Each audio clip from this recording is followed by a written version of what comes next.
members of cabinet and wish them well in their new responsibilities, and reminded all of us who are members of cabinet on the need to urgently take the actions to complete the priorities of the sixth administration.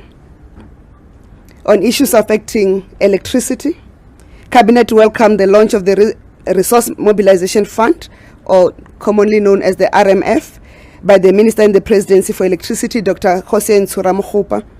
This collaboration between government and business Unity South Africa seeks to provide resources and expertise to enable government to effectively implement the Energy Action Plan announced by President Cyril Ramaphosa in July 2022 and again during the State of the Nation address as an example of effective social compacting and continued confidence by business in South Africa. The RMF will boost the work of the National Energy Crisis Committee to achieve its goal of ending load shedding in South Africa. Cabinet appealed to all stakeholders to contribute towards the implementation of the Energy Action Plan in order to tackle the heavy toll of load shedding on the economy. Cabinet noted the concern raised by S&P, Standard & Poor's global ratings that South Africa's economic growth was facing increasing pressure from infrastructure constraints, particularly the severe electricity shortages. To address this, decisive actions have been taken by Cabinet that include fiscal consolidation, rapid economic reforms, and urgent actions aimed at reducing load shedding in the short term and transforming the sector through market reforms to achieve long-term energy security. Cabinet also welcomed the opening of the bid window for 513 megawatts of battery storage capacity as part of strengthening our response to the energy shortage. The closing date for the bid submissions is 5th July 2023, and all interested parties can complete the online electronic registration form available on the relevant website. Cabinet also welcomed the decision by Minister of Forestry, Fisheries and Environment, Ms. Barbara Creasy, to grant Eskom an exemption from the lengthy process required to amend its atmospheric emission licenses. According to Eskom, this exemption will enable it to implement a temporary solution to the Kusile Power Station damage by November 2023 and thus allow Kusile to resume generation capacity of 2,100 megawatts, which will reduce South Africa's exposure to load shedding by 2 levels. On the public sector strike, Cabinet welcomed the signing of the agreement by the majority of unions at the Bargaining Council to end the labor strike and settle the 2022-23 wage negotiations. But also, Cabinet has reiterated the need for disciplinary actions to be taken against those who were behaving in a manner that disrupted public service and in a manner that undermined services to the people but also threatened the lives of citizens. And Cabinet has instructed that no work, no pay must be applied immediately, and there's an agreement at the Bargaining Council that the no work, no pay will be applied for over a 4-month period. Cabinet is encouraged that all parties, even those who were part of the illegal strike, have gone back to the Bargaining Council to conclude the 23-24 wage negotiations. And the JCAPS cluster has been instructed to follow up on those who were conducting acts of lawlessness during the strike period, because lawlessness in this country will not be tolerated. On the so-called national shutdown, Cabinet expressed concern over calls for protest action planned for Monday, 20th March 2023, and deemed such calls as irresponsible and reckless. The Justice, Crime Prevention and Security Cluster is seized with work to ensure that lawlessness is not tolerated, and they will then accordingly brief this media session. The alleged demands about the load shedding, high cost of living and high unemployment rate were addressed by the President during the State of the Nation address on the 9th of February 2023. Specific on ending load shedding, the President has appointed a Minister for Electricity, who is Dr. Hossein Tsuramokgopa, who is solely focused on ending load shedding. The implementation of the 5-point Energy Action Plan is underway in earnest, and the Minister will in the coming weeks announced ESCOM's performance targets towards ending load shedding. Equally, the president in his SONA address announced measures in place to address high levels of youth unemployment and cost of living. Therefore, the only demand, which is the basis for this protest action, is the plan to remove President Ramaphosa from office through unconstitutional means. What we want to inform all is that regime change through unconstitutional means will not be tolerated, and it will not happen in South Africa. Anyone with ambitions to govern this country must wait to contest the 2024 general elections. Attempts to cause disruption and disturbances in the country will be met with the full might of the law, and we must also clarify that no amount of political adventurism should sway South Africans. Cabinet has also noted the hallucination of groupings claiming that they've given Cabinet 7 days to shut down or close schools. The Government Gazette of March 2022 already declared the 20th of March as a special school holiday for both public schools and private schools. So we should not claim easy victories. It won't happen. The schools are already closed. We have also noted that it's a trend in any other country where a school holiday coincides with a normal holiday, which is the 21st of March in these countries. Members of the public, those who are in employment, and parents normally take long weekends, so they would have, majority of South Africans would have taken Monday the 20th as special leave or as a leave day so that they can enjoy their long weekend. So people should not be fooled. If people are not at work, it's not because of the shutdown or protest, cause for protest for people not to go to work. If people are not at work, it's because people had a long planned from March 2022 that they are going on holiday with their families to make sure that they take the rest. So there are not going to be easy victories that are claimed at the expense of this country. Political adventurism, you claim popularity, 2024 general elections will soon come through, go and win and contest elections. Cabinet welcomed the youth leadership program, which was held on the 10th of March 2023 at the Walter Sisulu University in Mthatha in the Eastern Cape, which saw the establishment of the Pan-African Fellowship Program. This formed part of the inaugural session of the Nelson Mandela Youth Dialogue under the theme Ethical and Intergenerational Leadership for a Better South Africa.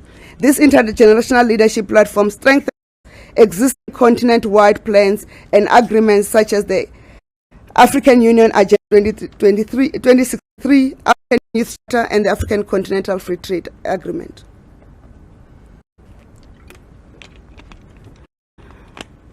The framework agreement to build cars in South Africa. Cabinet welcomed the news that car company Stellantis South Africa has signed a memorandum of understanding with the Industrial Development Corporation and the DTIC to develop a new vehicle manufacturing facility in South Africa. Stellantis sells Jeep, Alfa Romeo, Fiat, Citroen, Opel and Peugeot brands in South Africa, and those brands will now be manufactured in this country. Against claims that investments are flying out of South Africa, we are continuing to receive more investments in this country and commitment to invest in this country because there is confidence in the work that government is doing to end load shedding and to address the economic challenges that face our people.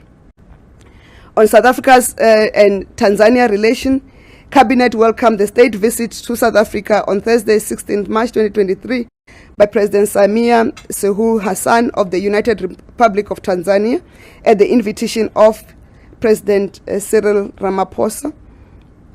The visit follows the South Africa-Tanzania Ministerial Binational Commission held in Pretoria on Wednesday, 15 March 2023.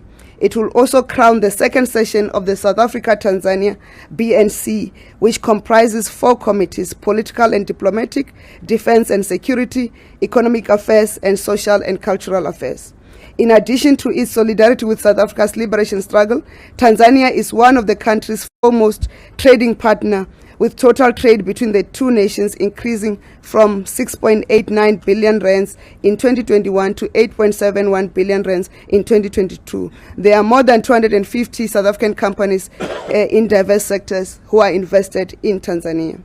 The merger of Heineken and Distel Cabinet welcomed the approval by the Competition Tribunal of the international merger between European brewer Heineken and South African alcohol producer Distel Group Holdings. The merger, which will create the largest cider manufacturer in the country, is subject to a range of public interest conditions, which include the promotion of supplier development, maintenance of local procurement, promotion of investment in research and development, and increased local manufacturing capacity. The merged entity will also promote worker ownership by establishing an employee share ownership plan and giving workers board representation. And this is the first that workers have board representation, and is part of making sure that workers do not only continue to be shareholders in companies, but they can form part of decision making of the companies where they hold shares.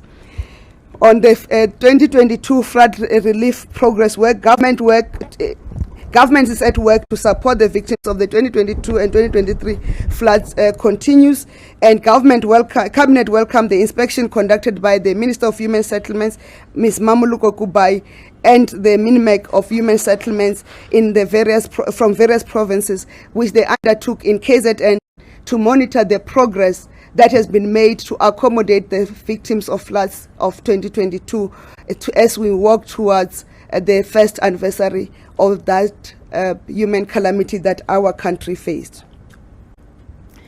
On the benefits of ministers, there's been a lot of interest on the benefits of ministers, and there's been a lot of political gimmicking and electioneering. Cabinet wants to clarify to South Africans that the ministerial benefits and those benefits extending to members of parliament across all provinces, and including the national members of parliament and the members of the NCOP, are a result of the decision of 1910 by when they formed the Union of South Africa in our exclusion and decided on three capitals: the executive capital in Pretoria, and the parliamentary capital in Cape Town, and the judicial capital in Bloemfontein. And it should be understood that since 1994, this government, this administration, and the ANC-led government has never procured any new property. So the adventurism that claims that ministers live in mansions, those mansions are inherited, and like any property, its value accumulates if it's maintained, and that's what has happened. The value has accumulated through the maintenance, and ministers pay rent for the second property that they utilize in market related. We must understand that ministers of this government and ministers since 1994, they do not come exclusively from Western Cape or Cape Town and Pretoria. They come from, like me, from Chifudi, from Achikunda Marema, from Sibasa, from Ekala, from Umhlaba Lingana, and anywhere else in this country. And also and ministers, when we have our own homes, when we are elected members of parliament, we are not elected from schools. We are elected when we have served our duties. We have our own homes and our own families. If I give an example, my family resides in Limpopo. I have a home of my own in Limpopo. And the appointment of a minister and a deputy minister is not a permanent appointment. I'm not even guaranteed 5 years in this position. I can even give an example now. I was moved from last week. I was just moved from another portfolio. I could have been released from my responsibilities. So if ministers have to acquire their own accommodation, what does it mean? They carry the burden of serving the nation. And the alternatives that are being proposed of, say, hotels are way expensive. In particular in Cape Town, they are very expensive. And that's why government has said, let's continue to use the facilities of government that are in place to accommodate ministers, and ministers will then pay rent for the second property that they utilize, and the first property they must be given for free, because already we pay for our own groceries. It's not true that we are fed groceries. We're not paying for groceries. And there's another notion that ministerial houses are not load shed. That's again a fallacy. Ministerial houses are load shed, they undergo load shedding. The only exemption is Brentirion Estate, because it sits in the national key point, which is the union buildings and Mahlamba. And we are not going to compromise the national security of this country because of political popularism that are attempted by opposition parties towards elections. And that must be cleared. And in terms of the vehicles that ministers utilize, the vehicles that utilize are set by both National Treasury in consultation with the police regarding the safety of the vehicles to transport ministers. And I can give an example. We have just lost Minister Tate in a car accident in Limpopo. 4 MECs have rolled in their vehicles because the vehicles they are traveling in are not suitable for the conditions of that province. And we cannot risk people's lives because of political adventurism and claims for political popularity. That will not happen. And South Africans must understand that ministers are at the service of government, and therefore they are entitled to be protected. In terms of the ministerial handbook, we need to clarify that the claims that some ministers have more staff than others is not true. It is only a result of the time a particular minister was appointed. The ministerial handbook is a living document. It is continuously revised. At some point, the support staff were a higher number, and at some point, the support staff were reduced. So depending on when you were appointed, the support staff is linked to the term of office of that minister. Unless the particular staff member resigns during the term of office of that minister, then that vacancy can no longer be filled if that post has been disestablished. But if that no member of staff resigns, those support staff will remain linked to the term of office of a particular minister. So there is no adventurism by certain ministers in terms of wanting more support staff and behaving like queens and kings. We are all compliant to the ministerial handbook. And in terms of the recent amendments to the ministerial handbook, the president has referred the ministerial handbook to the Commission of Independent Remuneration of Political Office Bearers, who are already dealing with the salaries of ministers and the president and members of parliament, so that in totality they can look at the support and benefits that are entitled to the ministers and then advise the president accordingly. We are awaiting their final report to be submitted. In terms of cabinet decisions, I need to take a water break, Chairs. The draft policy on women in sport. Cabinet approved the gazetting of the draft policy on women in sport for public comments. The policy outlines a set of measures that will promote and support women in sport and ensure programs are in place to address gender disparities in sporting codes and structures.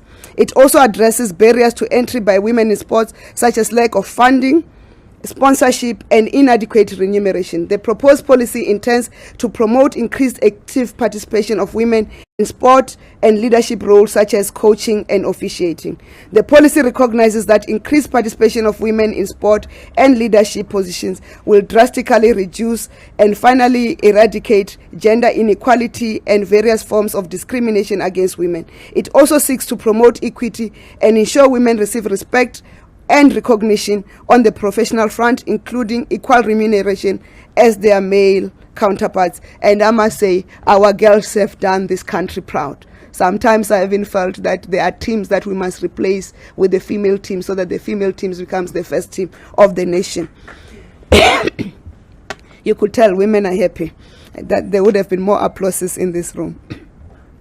Hosting of the International Maternal and Newborn Health Conference in 2023, Cabinet granted approval for South Africa to host the International Maternal and Newborn Health Conference in Cape Town from 8th to 11th of May 2023, where more than 1,000 stakeholders from around the world will gather to accelerate solutions to improve maternal and newborn survival and prevent stillborns. South Africa has made great progress towards achieving the United Nations Sustainable Development Goals targets for maternal and newborn health and prevention of stillborns. The country will also benefit immensely as the conference delegate will share, amongst others, their effective strategies and innovations on maternal and newborn health issues. Resistance and Liberation Heritage Route Project, which is commonly known as the RLHR. Cabinet received a detailed progress report on the implementation of the RLHR project. Cabinet also approved that the Ministers of International Relations and Cooperation and Justice and Correctional Services form part of the Interministerial Committee on the RLHR. It's long that I've not done cabinet briefing, so my speech.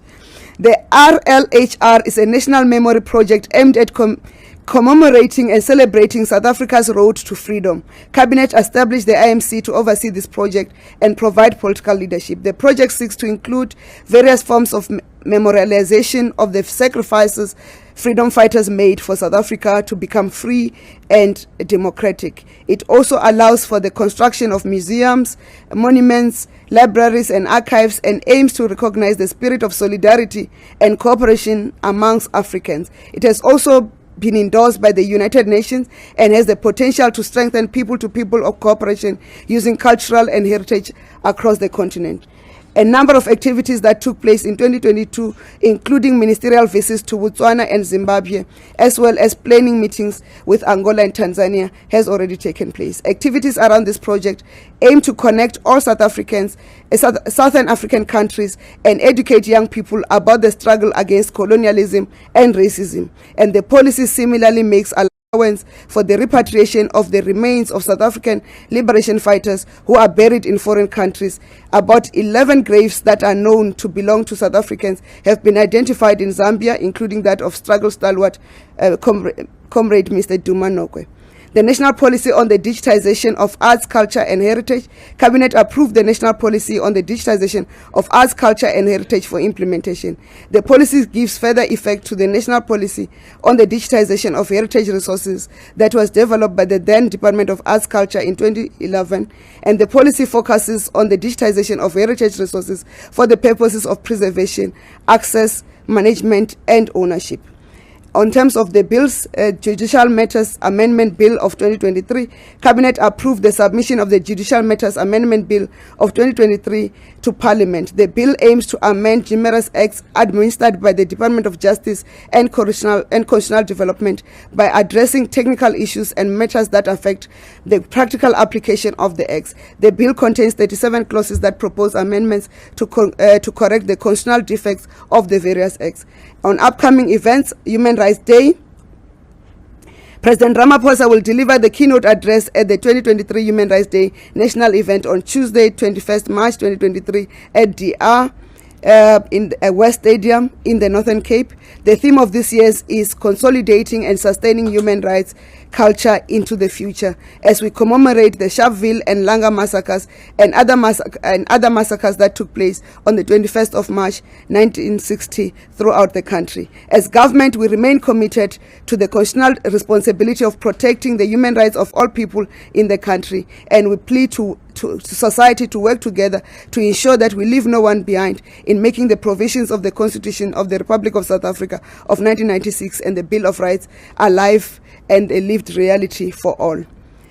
World Water Day. South Africa will mark National Water Week from 20 to 26 March 2023 under the theme Accelerating Change.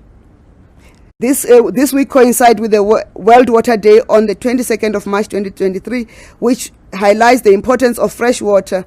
Despite the recent heavy rains in parts of the country, South Africa remains a water-scarce country and ranks as the 30th driest country in the world. And it's therefore all our responsibility to continue to preserve water and make sure that all leaking pipes are closed or reported, and those in our households are repaired. Messages of congratulations. Cabinet extend its congratulations and well wishes to the Proteas who are currently hosting West Indies for the multi-format tour. Cabinet calls on all South Africans to support the Proteas as they continue to fly our flag high. On condolences, Cabinet expressed condolences to the family and friends of the Free State Education MEC, the late Tate Mahwe, who contributed immensely to the education sector and successfully led the Free State to attain the highest matric pass in 4 consecutive years. Comrade and MP Mauricia Gillion, who represented the Western Cape in the National Council of Provinces and served as the Select Committee on the Select Committee of Health and Social Services. She was a well-known activist and served the people of the Western Cape, especially in the rural parts of the province, for many years. Mr. John Wills is a renowned human rights lawyer and activist who represented a number of political leaders, including former President Nelson Mandela. Mr. Mark Pilgrim, a media personality who inspired and motivated many people in the media industry. Ms. Gloria Bosman, a multi-award-winning South African jazz musician, and composer, and a magnificent artist whose life was lost yesterday. May their souls rest in peace. On appointments, all appointments are subject to the verifications of qualifications and relevant clearances. Members of the Sectional Title Scheme Management Advisory Council, Advocate Boyce Kize as the chairperson, Hosi Penny Ngobe, Deputy Chairperson, Ms. Kagiso Chwanyana, Mr. Peter Jacopas Dipier, Advocate Normand Denoktula January, Mr. Iqbal Mohammed Mutala, and Dr. Vuisanimos. Members of the Magistrates Commission, Ms. Nomza Mozondo, Mr. Hanif Veli, Dr. Cornelia September, Mr. Mahabe Anamukwena, who's a reappointment, and Professor Estelle Hatter, who's a reappointment. Thank you. I'd like to invite the Minister of Police to then do the briefing on the Justice, Crime Prevention and Security Cluster, and then we'll take the questions together. Thank you.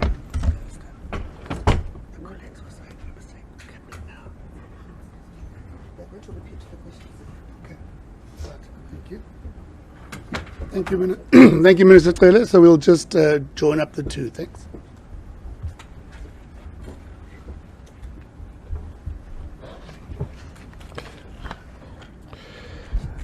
Good morning, Master of Ceremonies, ministers present, led by the Minister from the Presidency, Kumbuzo, and Minister Defense, Minister Justice, Correctional Service, Transport. Ladies and gentlemen, the ministers of JCPS cluster have noted the planned protest action called by some groupings for Mondays. We have also noted the mobilization undertaken in various communications platforms for members of the public to join the protest action. Government louds residents and business who refuses to be intimidated or bullied, and assures them that everyone in South Africa and their property will be protected. We want to assure everyone in the country that the 20th of March will be a normal business day. We want to reiterate to our international community that, contrary to the pronouncement by those advocating for any disruption, all ports of entry, land, sea and air will be operational. Measures have been put in place to ensure that everyone who wants to go to work, travel for leisure, and conduct business on this day does so in a safe and secured environment. Law enforcement officers will be out in their numbers to protect them while enforcing the law. Anyone who intimidates, stops anyone from going to work, barricades the roads and highways, and uses any form of violence to try and stop our people from going on with their lives will face the full might of the law. We also want to caution against the spreading of messages of fear, intimidation, or inflammatory statements that could incite violence. This is a criminal offense. We are aware of many social media accounts claiming that hundreds of and thousands of followers are being mobilized to support the protest. The majority of communities and various sectors of society, including Santaco, National Tax Association, the Road Freight Association, and organized structures within different communities, have rejected this call. We are aware that social media platforms are being used to give credence to the protest and want to encourage our people not to believe everything they read on social media. Government will be providing people with information through credible government channels. We are closely monitoring the situation throughout the country and will act swiftly and decisively against any threats of disruptions. There will be high police visibility. Our law enforcement agencies, through the net joints, will ensure multidisciplinary deployment, and the necessary contingency plans are already in place. The Net Jones will be briefing the nation on its plans for the planned protest. We commend the many associations in the sports, the transport sectors, the taxi industry, the trucking industry, and others which have indicated they do not support any call for shutdown, the so-called shutdown, for any protest action that will result in the disruption in their businesses on Monday. Sporting events will continue as per their programs by their different sports associations. We will ensure that businesses continue to operate on the day and roads are accessible. All government services will be available as normal. Heads of government departments and accounting officers in the public sector services will continue to ensure that our citizens receive services they expect from the government. We encourage our communities to report any form of criminality and intimidation to their nearest police station and or call the Crime Stop number 10111. We want to reiterate that Monday will be a normal working day for all South Africans, and no amount of threats will disrupt the norm. Monday is a working day, and we assure every citizen that they must and should go on with their business and as usual without any fear from anyone. The security cluster is fully prepared and will deal with any disruption caused by this protest action. Finally, those who will be participating in any form of protest action around the country must ensure that they do so in a peaceful manner. No form of violence and criminality will be tolerated. The Constitution guarantees the right to protest peacefully and within the ambit of the law, and protesters must not infringe on the rights of any other citizens of the Republic of South Africa. I thank you. Right. Thank you, Minister Cele, Minister Ntshavheni. Members of the media, we open for some questions. Please, I trust we have a link to Cape Town, so if there's any online questions, you'll field them. Can I then open for the round in this room, please? Any hands, please? As usual, the protocol, if you'll just introduce yourself and your media house, please, and indicate if there's a specific principle that you'd like to field the question. Thank you very much. I have the first hand there, who I can't quite see, but he's behind the camera. Gentleman there, and then the lady in the front. 2, 3, 4 for now. Let's start with those 4. Gentlemen.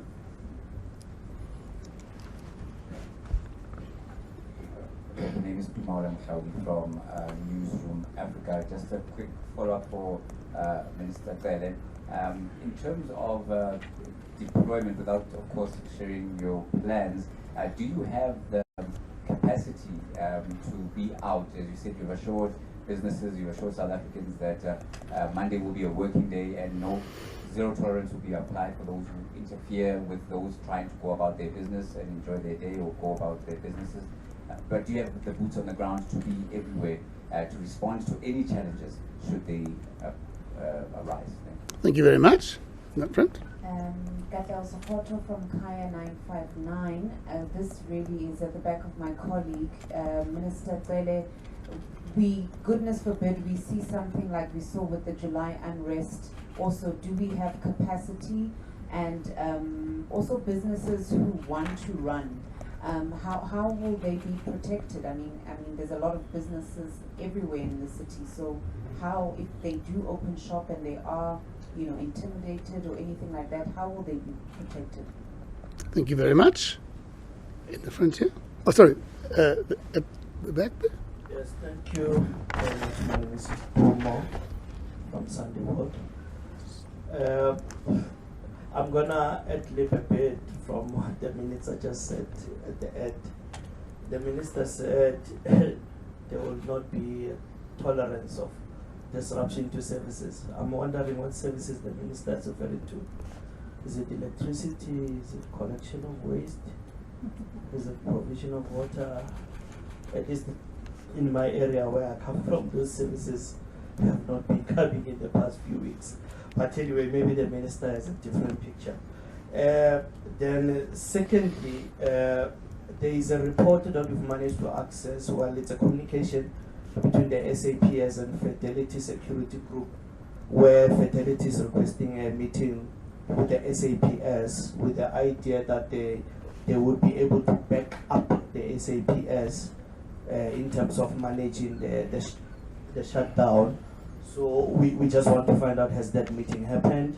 As General Masemola met with former Hawks boss Johan Boysen, and if so, when and what was the outcome of the meeting?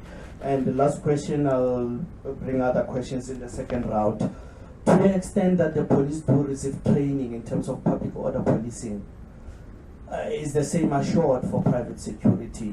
We've seen very brutal images last time, the so-called June 20 unrest, where live ammunition was used against the public. You know, can the police assure us that if in any event that they decide to partner with private security, that we will not see a repeat of another Marikana? Thank you very much. Thank you. Right, in the front. Kosnati Shazi from Power FM News. My media colleagues have covered most of the questions that I wanted to find out, but this is posed to the Justice Cluster, in particular Minister Tsele and Minister Ronald Lamula. 2 weeks ago, former Transport Minister Fikile Mbalula spoke about the cabinet reshuffle, what had happened. He spoke about how ministers, there were negotiations for ministers in terms of them leaving their roles and ushering new ministers. But basically, in a nutshell, he said that the Justice Cluster has been identified as an underperforming ministry. The exact word he used was lacking. So my question is posed to Minister Tsele and Minister Lamula. Would you say that the Justice Security Cluster is lacking? Thank you. Thank you very much. Peliswa, is there any question on the online platform, please? No, there are no questions. Nothing as yet. Then given the fact that I have four, let me take one hand there from the gentleman who's giving up a very big hand there. Over to you, sir. Good morning, everyone. Abogile Tumago, SABC News. I've heard my colleague has alluded to the question about the concern raised by Fikile Mbalula, the Secretary General of the governing party, that you guys, Mr. Kele, and weak. Number two, on my side, what are plans then that are in place to ensure that the perpetuated violence that you might see on money is being kept in any possible way? I'm asking this because I was at the press briefing of the EFF yesterday.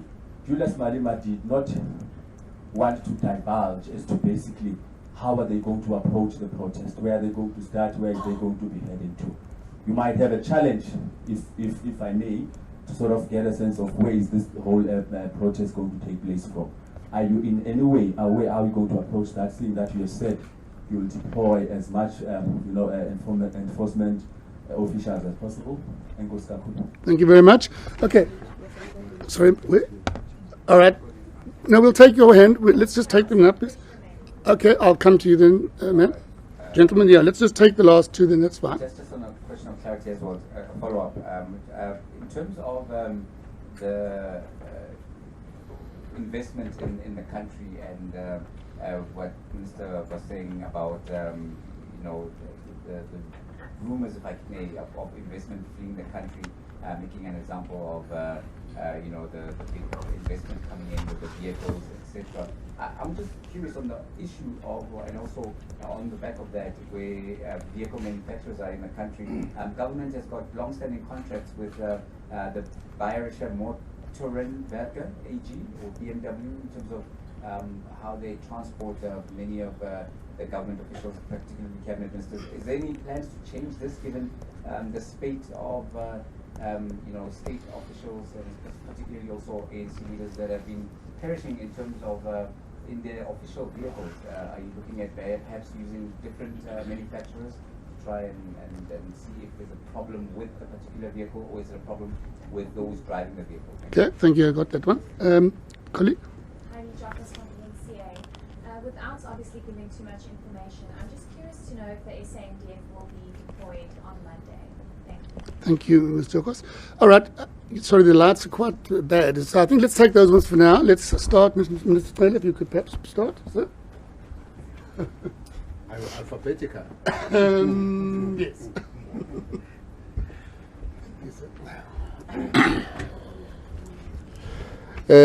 First question of exactly what will happen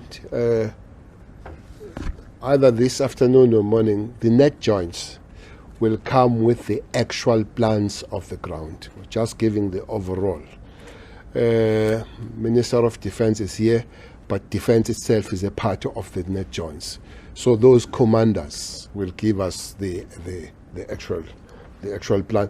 That is for News Africa and Kaya. That's the same question. The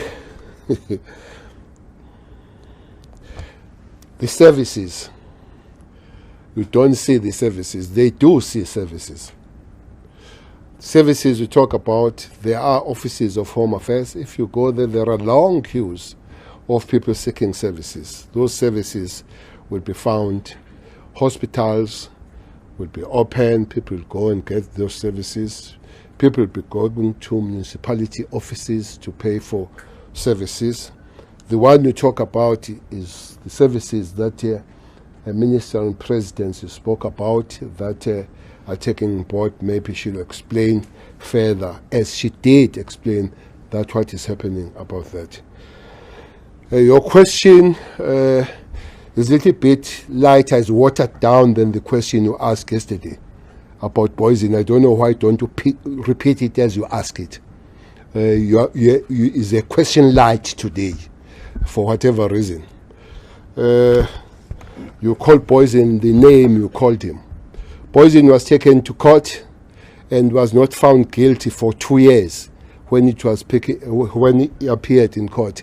I don't know then where you got what you said yesterday, when the court of law in the Republic of South Africa could not find what you said yesterday. So is a light question today, but the answer is that was never found by the court of law. The South African Police Service, again, it will be explained further. We do work with the private security companies. It's not them, it's not us supporting them. It's them working on the places where we think they are better placed. For instance, we work with them sharing the information on things like cash in transit. Sometimes they are better placed when it comes to technology with these flying things.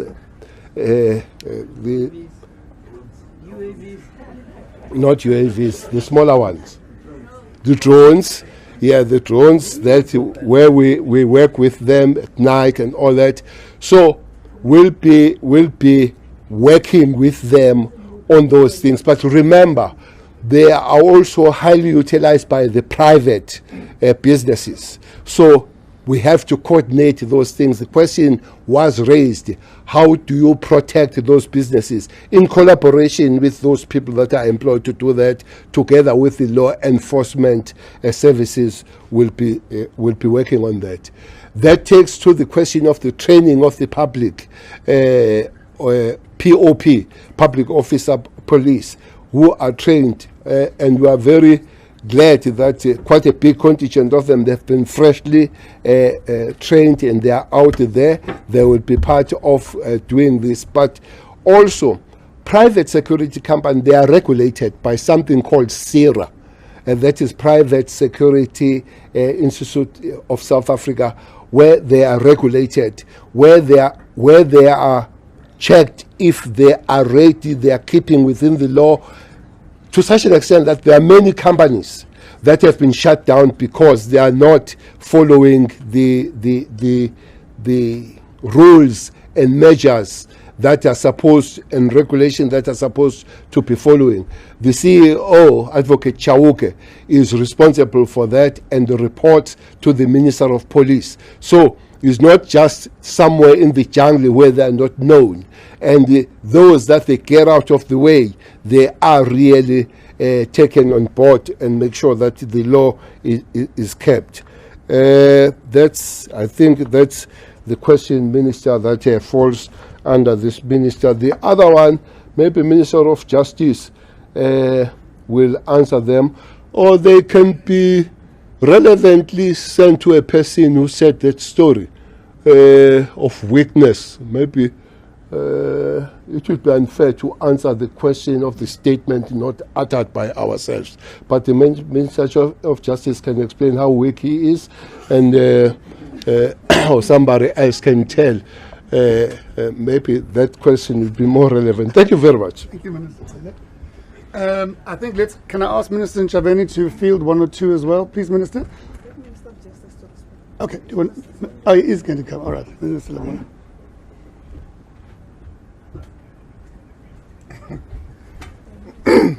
Yeah, no, thank you very much. on what Minister Cele has just said, we, as a constitutional democracy, from time to time there are issues that come to the fore. One of them was the Falan Commission of Inquiry, which made certain recommendations with regards to how the cluster must work on events, on situations like this.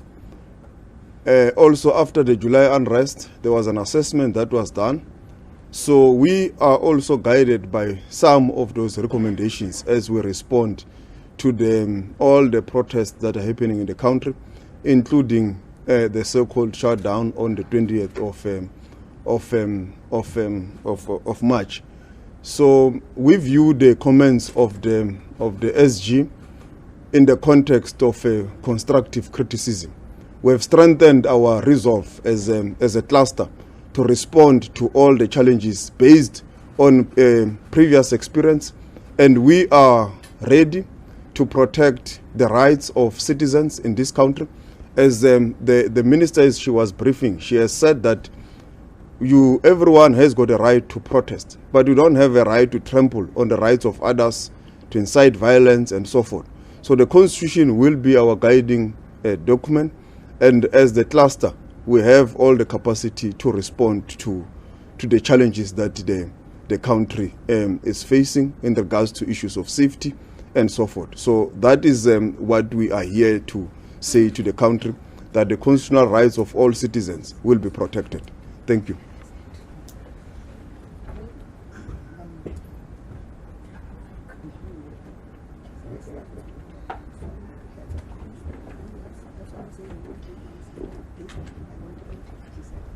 Thank you very much. If there is a weakness in the security cluster, it is that for a long time we have allowed people to use the social media to plan, to intimidate, and we have not followed up. We want to assure you that this time we will not let it go. That is a weakness that we will accept. That is a weakness that we are in the process of remedying. There was a question of whether or not SANDF will be deployed. We are on standby. You have also asked about the capacity. I think the Minister of Police is very coy. Not only does he, unlike us, continue to recruit youngsters who we think are fit, he does have the reserves. So I think he does have capacity. And I think that we South Africans can believe that the capacity is there, that they will be protected, that they will not be violated, that any business that wishes to open must open. We must also say that on that question on the flight of capital,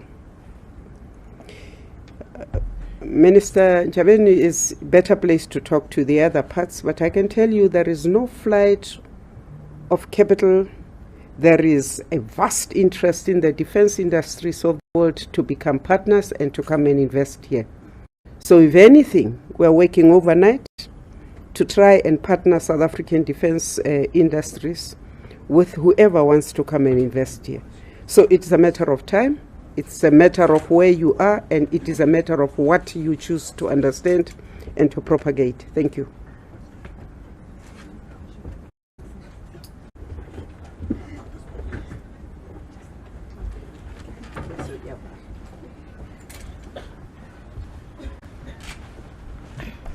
No, thank you very much. I just want to respond on the question which is related to problems of road accidents that are affecting ministers or politicians related to the type of a vehicle.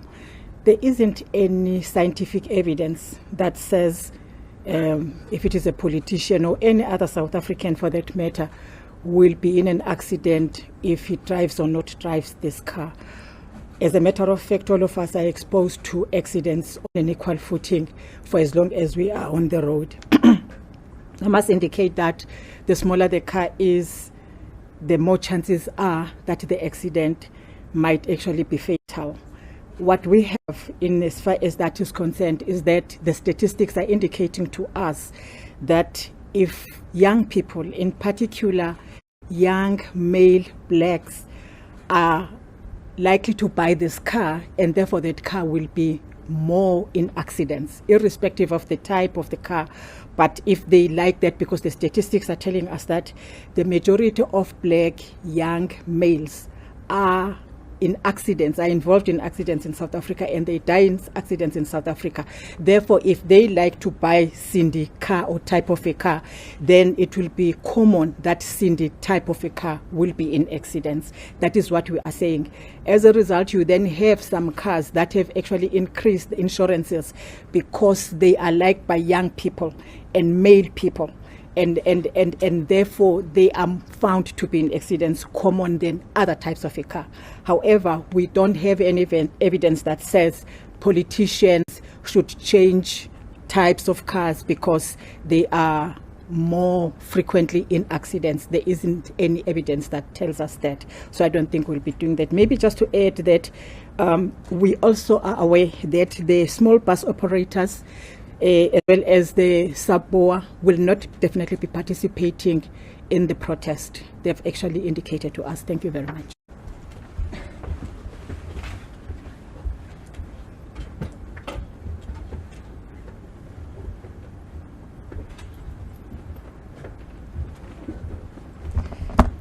Sometimes I forget I'm now a member of the Justice Cluster.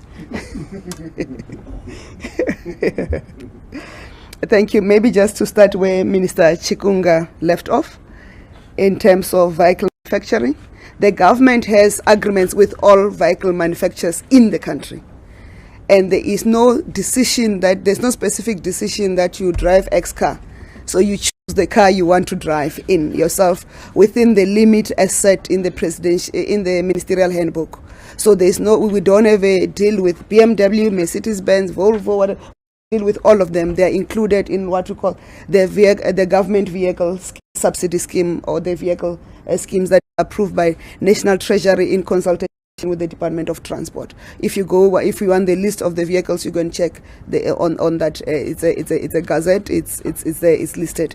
So as Minister Chikunga has explained, it's a choice of a particular minister what car they want to drive depending on the availability when that contract ends. So there's no review of that. She has explained the basis of that.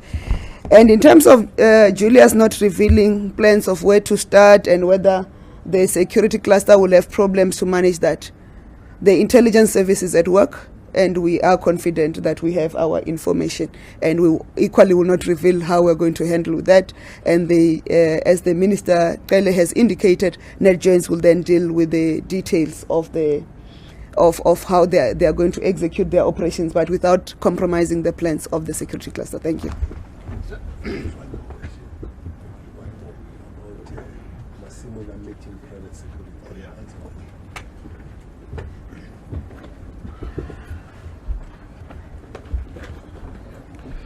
General Masimula Fani works with the Minister of Police very well. He's a Director General and Accounting Officer working with executing authority called Cele. There is no truth, absolutely nothing, that they differ in the approach of the work. So whoever said anything about relationship of Cele and Masimula was daydreaming. I can just advise that person that his sources are very wrong. And I don't know why they lie to him. They keep lying to him all the time. But the meeting of Masemola can explain himself, but he has a right to meet with whoever that is a stakeholder in dealing with the oncoming situation. But I just wanted to say that Masemola and Cele, they work like hand in glove. Thank you very much. Members of the media, I'm just going to have a very short second round because ministers have to attend another engagement. We kick off this round with a question from Sumen Naidu for Minister Ntshavheni. Question: much of the focus for the planned shutdown on Monday has been around the general workforce, yet there are thousands of students at universities across the country have academic classes on Monday. Has the cluster consulted with the Minister of Higher Education, and will universities be operating as normal on Monday? Sumen Naidu. Okay, Pelisa, before I go to a quick one in the room, anything else online? Okay, thank you very much. Then, if I may ask, then just for a last round in the room here, because the ministers need to leave for the other event at the Union Buildings. So can I just take it in the order of the three there, from right to left, please? The gentleman, I think you said from the World or Sun. Thank you very much. I think, Minister, there's a case of mistaken identity, but we can take that offline. I was not at the EFF presser yesterday. But be that as it may, as I was listening to your explanation, especially the Minister of Justice, that you've learned from the recommendations from the Marikana commissions and so forth. The Human Rights Commission, when it was dealing with the so-called July unrest, when you read the report, you get the sense that the sector that was pushing for the president to declare certain businesses national key points and to deploy the army to go protect, it was actually business and civil society. In terms of the president and his ministers, the ministers were very clear that they do not believe there was an insurrection. I get a sense that the Minister of Justice was saying that in what you are doing, you are influenced by the recommendations of the commission. But the July unrest example gives us an impression that the president listens more to business and civil society than he listens to his own ministers. I would really like a comment on that. And then secondly, as a follow-up, the Minister of Defense spoke about social media, and I'm going to pose the question directly to the Minister of Justice. There is an issue in South Africa that people who infringe other people's rights on social media cannot be traced, and the NPA declines to prosecute. To say that because whether it's Twitter or Facebook is based in New York, in the US, so there's nothing that can be done for anyone on social media who uses an anonymous identity to spark social unrest, violate human rights, whatever. NPA cannot find those people, and NPA cannot do nothing. I would really like a comment from the Minister of Justice from that. And then lastly, the minister covered the fidelity meeting that the general can explain himself. Okay, thank you. Yeah, I'm covered. Thank you very much. It's Heidi Junkers from ENCA again. He kind of asked the question, but I'm going to ask it in a different way. How are you going to ensure that there's no repeat of the July unrest? And if there is a repeat, God forbid, who should take responsibility for it? Thank you. Thank you very much. The gentleman next to you, SABC. Abongile Dumago, SABC again. Minister Ntshavheni, sorry to... Thank you. Sorry to come straight to you, but as the former Communications and Digital Technologies Minister, there were reports that you were meddling on the appointment of the board of the SABC. Any reaction to that, please? Thank you. Thank you very much. Well, it's not really in the cabinet statement, but anyway. Thank you. Tumawala Mhlawi from Newsroom Africa again. Question to Minister Cele there. Minister, are you not intentionally or unintentionally perhaps breathing life into this EFF planned march by giving it so much attention? What would be your response to that? Okay, thank you very much. Peliswa, before I close, can I just ask the last one, anything online?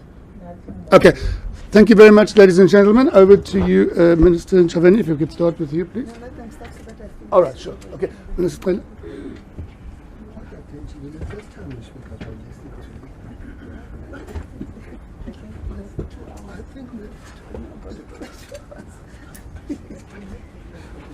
Last question.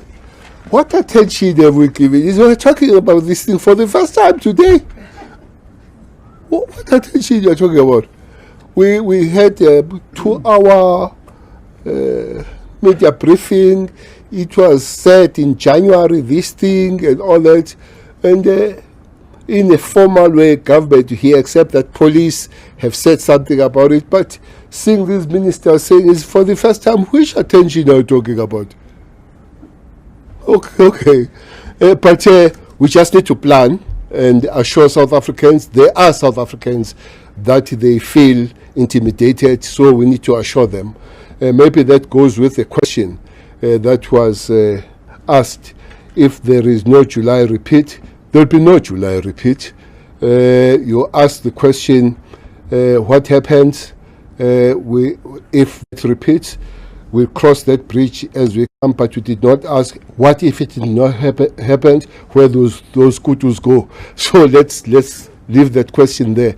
But we are prepared, we are ready, as we have assured South Africans, that we are working on those matters better than previous. Maybe Minister Chaben will come on this one. President Cyril takes everybody and every section of South Africans on board. One thing that was raised, especially by the experts led by Professor Africa, was that we were a little bit distant with the communities. It is on that score that even in the statements today, communities have been touched. We have communicated with quite several formations. I can say that specifically we have spoken with community formations in Soweto, in Umlazi and Wamashu. So we have spoken with those communities because we have found it to be very much on fulfilling side when communities work together with ourselves.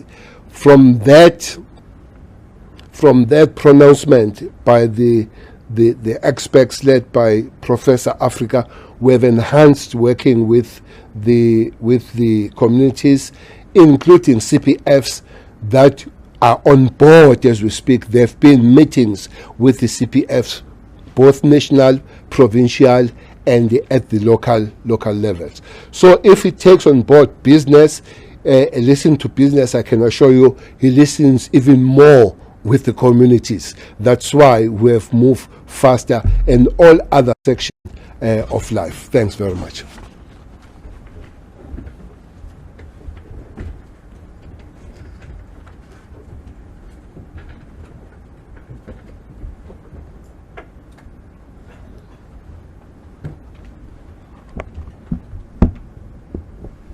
Yeah, thank you.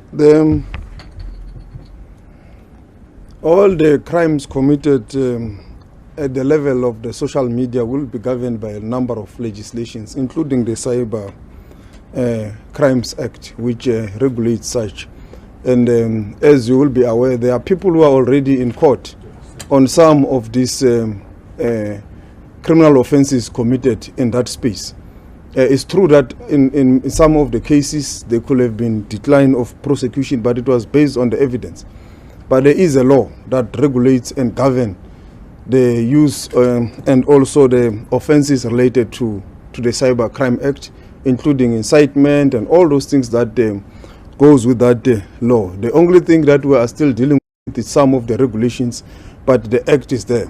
So there will be those charges, if they have to be preferred, they will be done in terms of that of that law. So there is nothing that says people who commit an offense in that space cannot be criminally charged. They can be.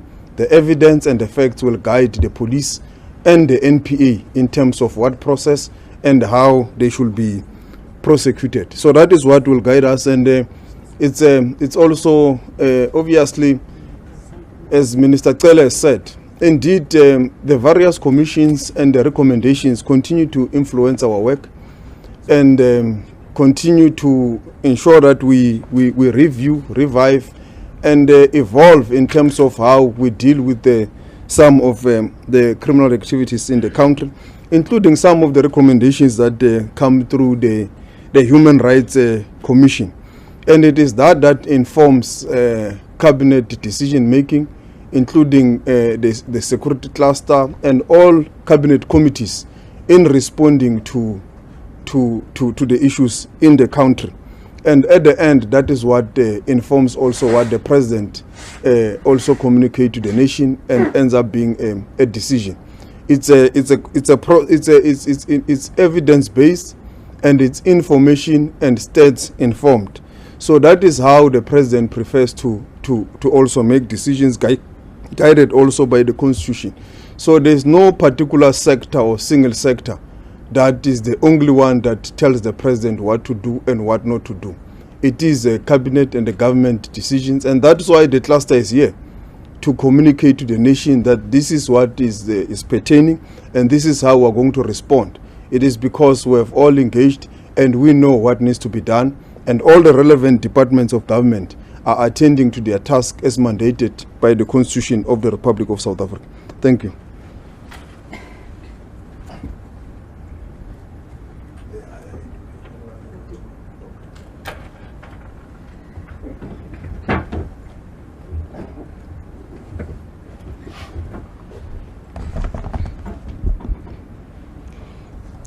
Thank you. A multiple set of questions. The Department of Communications and Digital Technologies has a minister. His name is Mondli Gubele. He was appointed by the president on last week, Monday, which was the 6th of March. Any questions that relates to that portfolio are handled by the Minister of Communications. Now I'm a minister in the presidency responsible for state security and GCIS. And the presidency itself. Any questions that relates to that mandate will then be fielded by me, and I'm the spokesperson of cabinet. Any questions that pertain to cabinet will be fielded by me, and I'm the spokesperson of the National Security Council.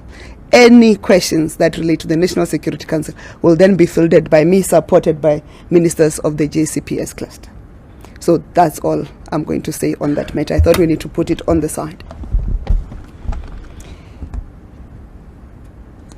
On the questions around which services will be, which services won't be disrupted, you are aware that NEHAWU was on strike, and there was a threat of strike by Pop Crew and SAPU, and I just announced that the NEHAWU strike has been called off. They signed yesterday.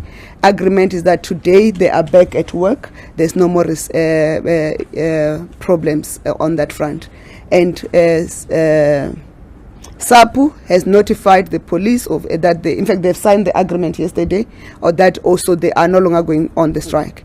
And we are waiting for Pop Crew to sign, but they had committed their signing. But between in the police management and the union of Pop Crew, there have been arrangements should they wish to proceed. There are arrangements in place of how that should be done, and in line with the essential service interdict that is in place. And you recall the police are an essential service. But where we are confident that all unions, because all unions are back in the bargaining council to deal with the matters of the 2023-24 wage agreements, and that's where we are. The 22-23 outstanding issues and the disputes of whether there was a unilateral implementation of the decision has been concluded as per the statement of the Minister of Public Service and Administration. On the question of universities, we are aware that there have been interruptions of classes at universities, and out of the 26 universities in the country, there were 11 universities that had the protest action, and the protest action were linked to the exclusion of what we call the missing middle, and where the Department of Higher Education and Training has been engaged with the student movement and the university management to resolve the issues in terms of the briefing they gave to the cluster, because when there are issues that are related and they affect law and order and security and stability of the country, we invite, as the Justice and Crime Prevention Cluster, affected ministers. The Minister of the DG of Higher Education clarified that so far they had outstanding challenges on only 5 universities, and they are working to make sure that the universities resolve those issues, because the other issue was the student accommodation issue, and they are working. They said the students agree on the proposal that the Department of Higher Education has put on the table. So it's to find the universities to be amenable to the proposal and the implementation thereof, so that those matters can be resolved. We are confident that the Department of Higher Education and Training is addressing those matters. On the And I want to also, before I come to the issue of the president, who the president listens to, I want to come to the question of saying who then takes responsibility. I was lucky during the 2011 July uprising. I was the acting minister in the presidency, so I know what went down.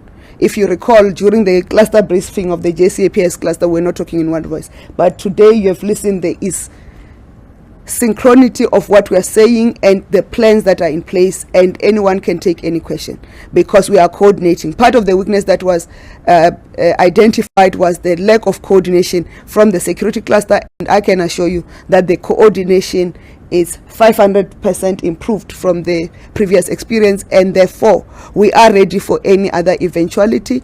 But we are confident there's not going to be a shutdown, and there's not going to be a repeat of the 2021 July uprising in this country. As the cabinet has said, anyone wish to remove government, they are going to do through constitutional means, and the elections are next year. I think the constitution prescribes they will not be later than June 2024 in terms of the time period that is prescribed in terms of the Electoral Act. So anyone who wants to be a government must go and contest election and do popularity. There's not a what uprising here in South Africa. That such thing will not happen. We are a constitutional democracy. Even our freedom, we made sure that we chose the path of negotiated settlement, because the consequences of what will happen, the destruction that will happen with armed struggles, we are not going to have that compromise after the sacrifices that has been made by our forebears, the freedom fighters, and the disruptions and the contribution of the continent of Africa in our freedom. We are going to make sure that there is stability in this country. In terms of who the president listens to, and I find it very interesting that journalists ask that the president do not listen to whoever. Journalists also ask the president, no, you are failing to finalize the social compact between business, government, and communities and labor. And the president operates in a manner of saying we are social compacting and all South Africans contribute. And if you feel that he listens to business more than ministers, it's not true, because the decisions that are taken by the president are informed by as decisions of cabinet. And I must just tell you one process: president does not make a submission to cabinet. Submissions that are made to cabinet are made by ministers through their departments. So it's us who go and say, President, we have met with the sector and this is the proposal.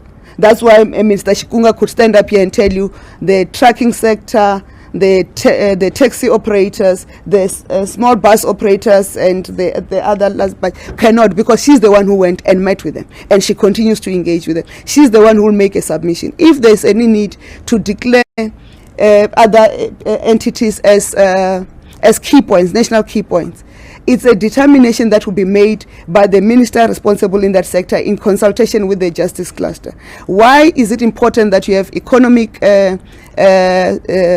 sites or economic what do you call them, installations declared national key points? Is because the economy of the country also carries the stability of the country.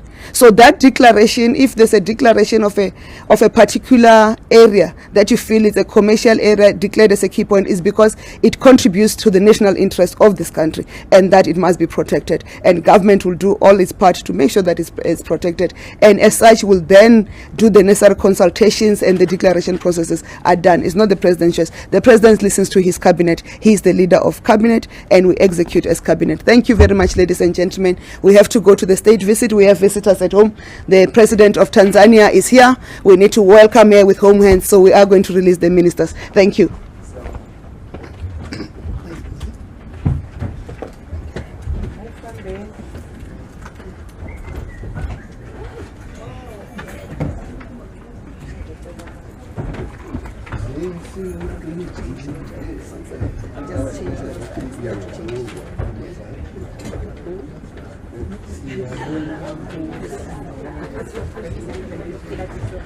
I don't think I'm invited. The BNC, you have to go into the top. Do you have the BNC list? Counterpart one is here.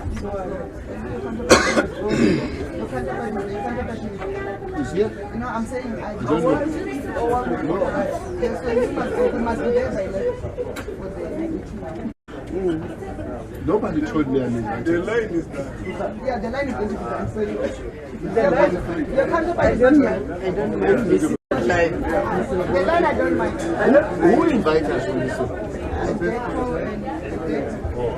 not me, I will.